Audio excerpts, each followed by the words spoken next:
আমি মনে করি আজকে এখন মুকুট ভাইয়ের বক্তব্যের পর আমার মনে হয় এই পূর্বপাড়া, পশ্চিমপাড়া, বদিপুর সবাই একত্রিত হবে ইনশাল্লাহ।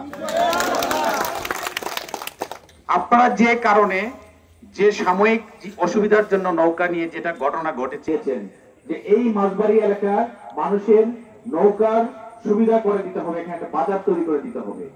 আমি সাথে সাথে ওই পরিষদের মিটিং এ আমি বলেছি যে নৌকা একটা শিল্প, আমাদের এই শিল্পকে আমাদেরকে বাঁচিয়ে রাখতে হবে এবং না কোনো কিছু সময় নিয়ে করতে হয়। আপনারা আমাদেরকে কখনো বলেন নাই এখানে যেটা বাজার লাগবে, উপজেলা পরিষদে কখনো বলেছেন? কখনো বলেন নাই। আমরা স্বপ্রণীত হয়ে এই উপজেলা পরিষদ থেকে যাতে আপনাদের এখানে একটা নৌকা বাজার হয় সেই ব্যবস্থা আমরা করে দিচ্ছি ইনশাল্লাহ। হোক, যত অবৈধ টাকার ছড়াছড়ি হোক, বিজয় কেউ কাউকে ঠেকাতে পারবে না, বিজয় আর ঠেকাতে পারবে না মোটরসাইকেল প্রতীকের। আর সারা বাংলা সুনামগঞ্জের সদর উপজেলার মানুষ, সারা সুনামগঞ্জ সদর উপজেলার 9টা ইউনিয়নের পৌরসভা সহ সকল মানুষ আজকে ঐক্যবদ্ধ। সকল মানুষ উন্নয়ন চায়, সকল মানুষ চায় যোগ্য প্রার্থী আসুক।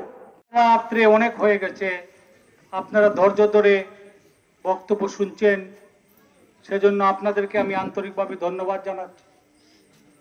আপনারা এই মাছবাড়ি গ্রামের সাথে আমার 2004 সালে আমাদের মেম্বার সাহেব, আরব আলী সাহেব সহ সারাজ এবং অনেক ব্যক্তি আমার কাছে গিয়েছিলেন একটা বিচার করে দেওয়ার জন্য।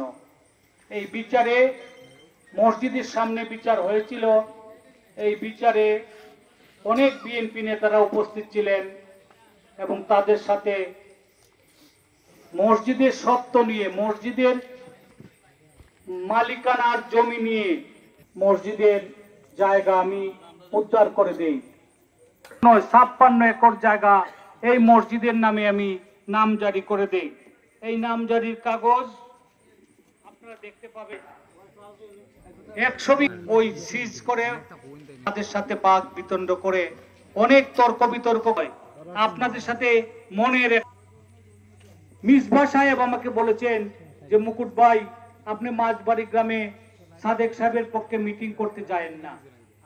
আমি বলেছিলাম যে নৌকার প্রার্থী, নৌকার পক্ষে আমি ভোট চাইতে যাব, সেটাতে তোমার অসুবিধা কি? তখন উনি আমাকে বলেছিল আপনি গেলে মাছবাড়ি গ্রামে আমি ভোট পাবো না। কিন্তু আমি আসি নাই, আমি সবকিছু রক্ষা করে আমার নৌকার প্রার্থীকে আমি বিপুল ভোটে জয়লাভ করিয়েছি। আপনাদের সকলের সহযোগিতা নিয়ে আমি সেই কাজ করেছি। আজকে একে একে বলতে গেলে এই মাছবাড়ি গ্রামের যতগুলা মসজিদ আছে সবগুলা মসজিদেই আমি কম বেশি অনেক টাকা বরাদ্দ দিয়েছি। নতুন ভাবে